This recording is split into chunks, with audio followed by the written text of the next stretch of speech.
Existen diversas maneras de poder exponer una verdad, una enseñanza. Los largos discursos, los buenos argumentos, los datos estadísticos, en fin. Cada uno puede elegir un medio. Sin embargo, la mejor manera de colocar argumentos, aquellas que nunca se van a olvidar, difícilmente va a salir de la mente de las personas que escuchan, es a través de imágenes. Las imágenes, como nos encanta, porque primero nos hacen visualizar una vez más aquello con el cual estamos relacionándonos en el día a día, y es aquello que nos encanta cuando nos mencionan una imagen, imaginar, y cuando lo vemos, reforzar aquello que hemos aprendido a través de esa imagen. Todos tenemos algún recuerdo, alguna experiencia con eventos que hemos vivido en la vida. Ahora es interesante que Jesús usó mucho las imágenes para poder exponer las mayores verdades del reino. Y es así que pasó de lo conocido a lo desconocido, de lo abstracto a lo concreto y, qué decir, de poder captar la imaginación de todos los oyentes, la atención y la imaginación de todos los oyentes. Una historia interesa a cualquier grupo de personas. Al educado, aquel que no es, al niño como al adulto. Historia es historia. Jesús hizo de este recurso el centro de todas sus enseñanzas. ¿Y por qué? Así como cuando uno ve un huevo y un huevo está cubierto por una cáscara frágil, la cáscara frágil esconde debajo, ¿qué cosa? La vida. Muy bien. Una parábola también está envuelta en una cáscara frágil. Pero lo importante no es la cáscara, sino lo que envuelve. Jesús contaba las historias no porque la gente quería que siempre recuerde la historia, sino para que las personas puedan encontrar la vida debajo de la cáscara. Para que al romper aquel cascarón de imágenes pueda encontrar lecciones más preciosas sobre el reino de los cielos. Y así llegamos a la primera parábola que es contada en los evangelios, y es la primera parábola de Jesús.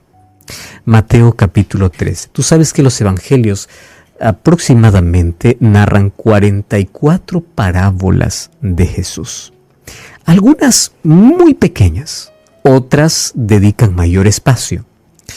Y no depende de las lecciones del tamaño de la historia, sino de la manera como Jesús quería introducir una verdad desconocida a través de imágenes conocidas.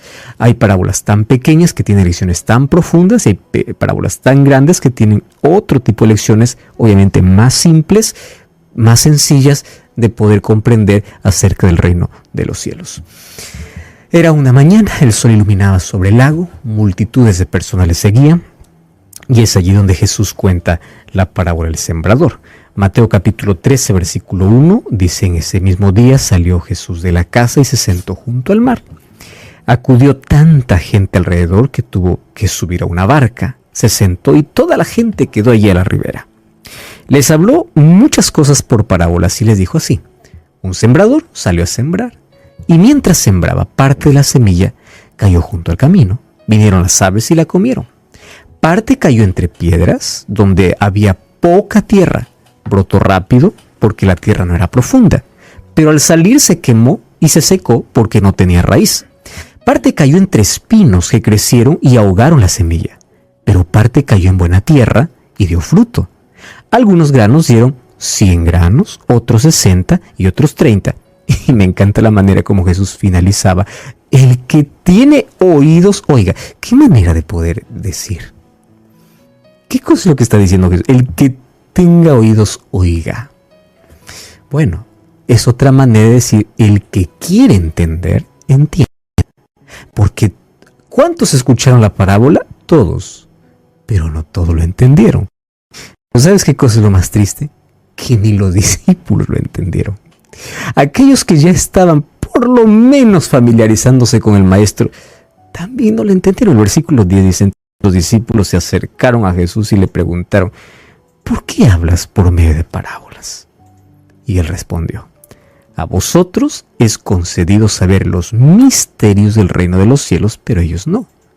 Porque al que tiene le será dado y tendrá más, pero al que no tiene, aún lo que le tiene le será quitado. Por eso les hablo por medio de parábolas, porque ellos miran, pero no ven. Escuchan, no oyen, ni entienden. Y de esa manera se cumple la profecía: oiréis y no entenderéis, miraréis y no veréis, porque la mente de este pueblo está entorpecida, sus oídos endurecidos, y han cerrado sus ojos para no ver, para no oír, ni entender, y ni se conviertan, para que yo les sane. Y después obviamente Jesús va a explicar la parábola. Pero a mí me interesa mucho la respuesta de Jesús. Luego vamos a ver lo que realmente Jesús quiso decir en la parábola, pero me interesa la respuesta de Jesús. Señor, ¿por qué cuentas por parábolas? ¿Por qué te diriges a ellos por parábolas?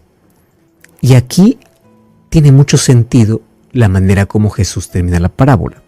El que tiene oídos para oír, que oiga. Todos tienen oídos, pero no todos pueden oír. ¿Sabes que hay una diferencia enorme entre escuchar? Uno escucha cualquier ruido, todo lo que es alrededor, pero oír es prestar la atención debida, específica, y el oír tiene una relación estrecha, por lo menos en el idioma original, para obedecer. No existe alguien, según el texto bíblico, que oiga y no obedezca. Entonces, hay gente que escucha, pero no oye. Y hay gente que intenta oír, pero no obedecer. Entonces, oír no solamente es prestar atención. Oír también es obedecer aquello que Dios quiere decirnos, o aquello que Dios nos ha dicho. Ahora, ¿qué elementos hay en esta parábola? Antes la respuesta de Jesús.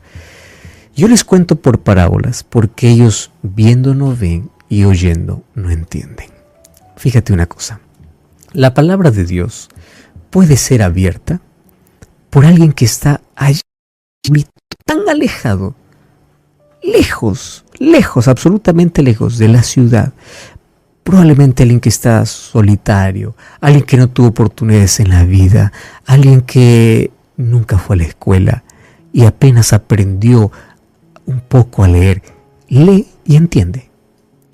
Pero puede existir en una ciudad enorme el hombre más educado, aquel que tiene varios títulos académicos, que lee lo mismo que leyó aquel que no tuvo oportunidad ni de estudiar y no lo entiende.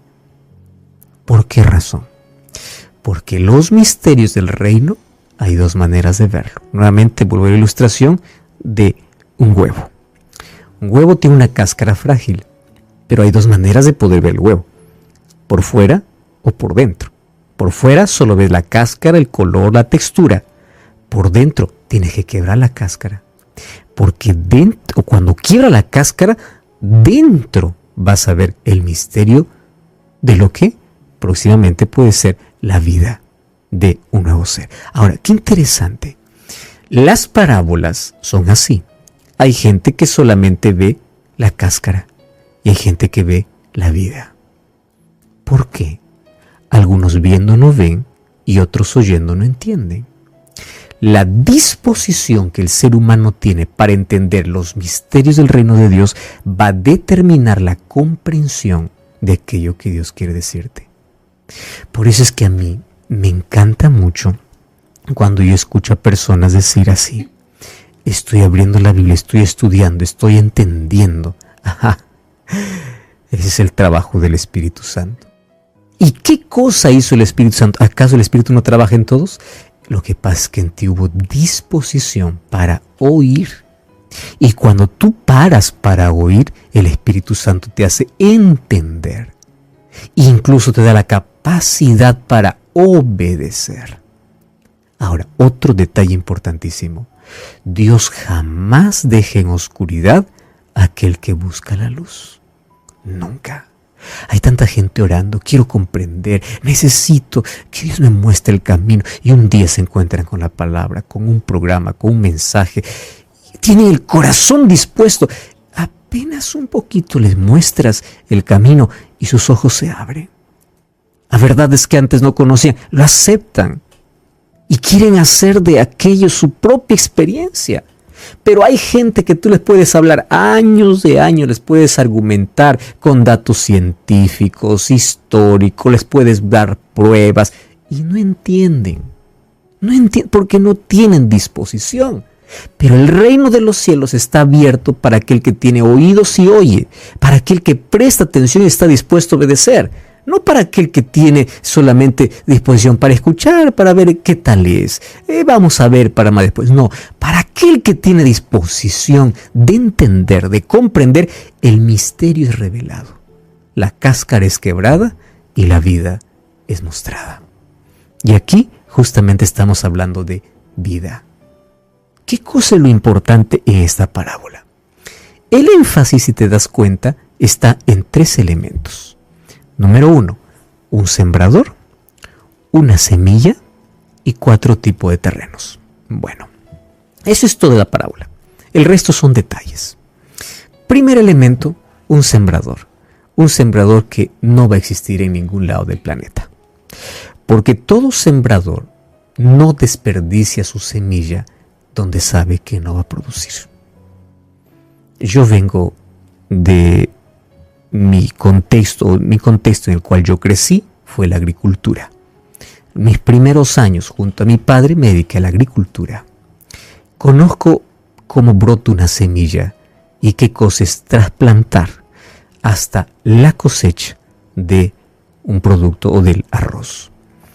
El esfuerzo desmedido y la preparación del terreno. Conozco todo ese sacrificio que un agricultor tiene que hacer para que una semilla pueda crecer y finalmente dar fruto. Ahora, una de las cosas que sabemos, todos los que nos hemos dedicado a eso, los que se dedican a ello, es que la semilla no está para perderse. La semilla debe ser colocada en el terreno que ya fue preparado. Por eso es que este sembrador es singular. A este sembrador lo que le interesa es que la semilla llegue. No le interesa mucho el terreno, porque el terreno va a escapar de la responsabilidad del que siembra. Entonces, esta es una figura, no es literal, es simbólico. Porque la semilla es la palabra, y la palabra de Dios va a llegar al incrédulo, al ateo, al agnóstico. La palabra de Dios va a llegar a todo corazón. La palabra de Dios va a llegar a todo el mundo. Todas las personas van a ser conscientes de la palabra. Si la palabra germina o no, no es responsabilidad del sembrador, es responsabilidad ahora de la tierra. Y la tierra va a representar el corazón humano. Ahora, me encanta mucho la figura que Jesús coloca. La semilla no es colocada por la fuerza. La semilla no es colocada con violencia.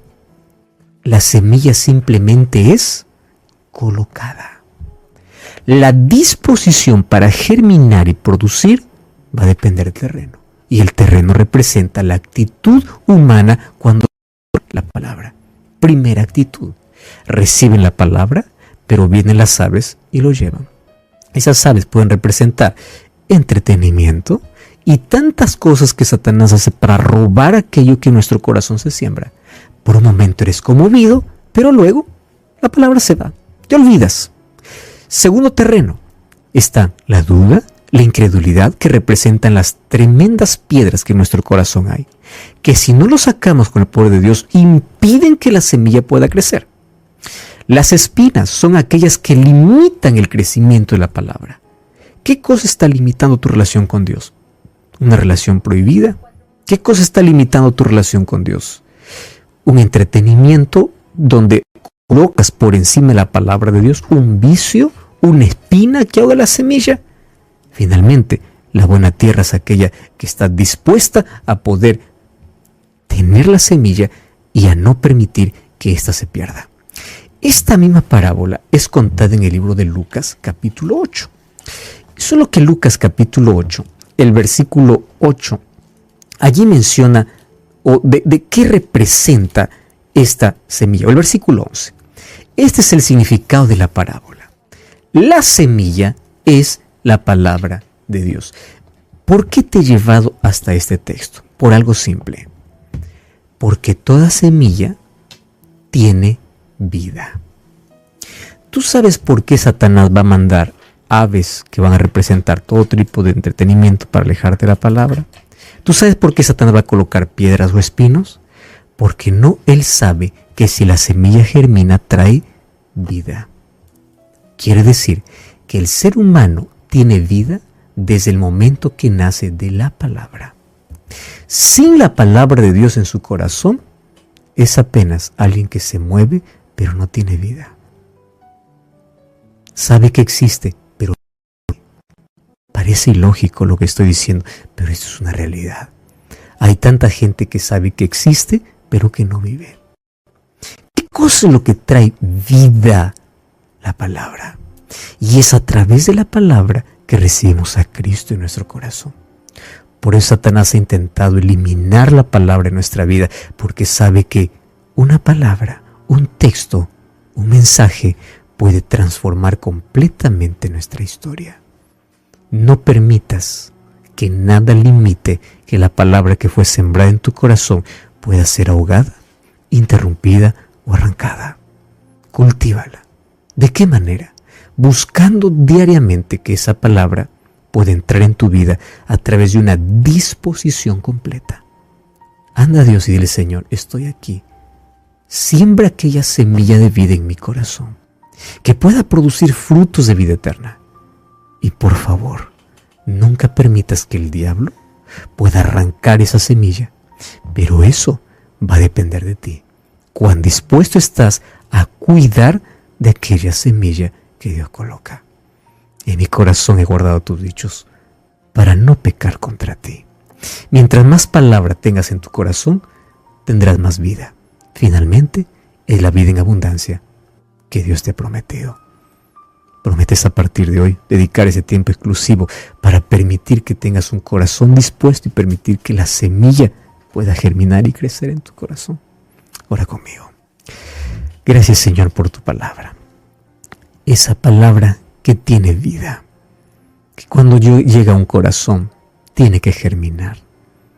Por eso hoy estamos con la disposición completa para que tu palabra no solamente pueda ser guardada, que tu palabra pueda crecer, pueda traer frutos de vida, de transformación y de preparación para tu reino.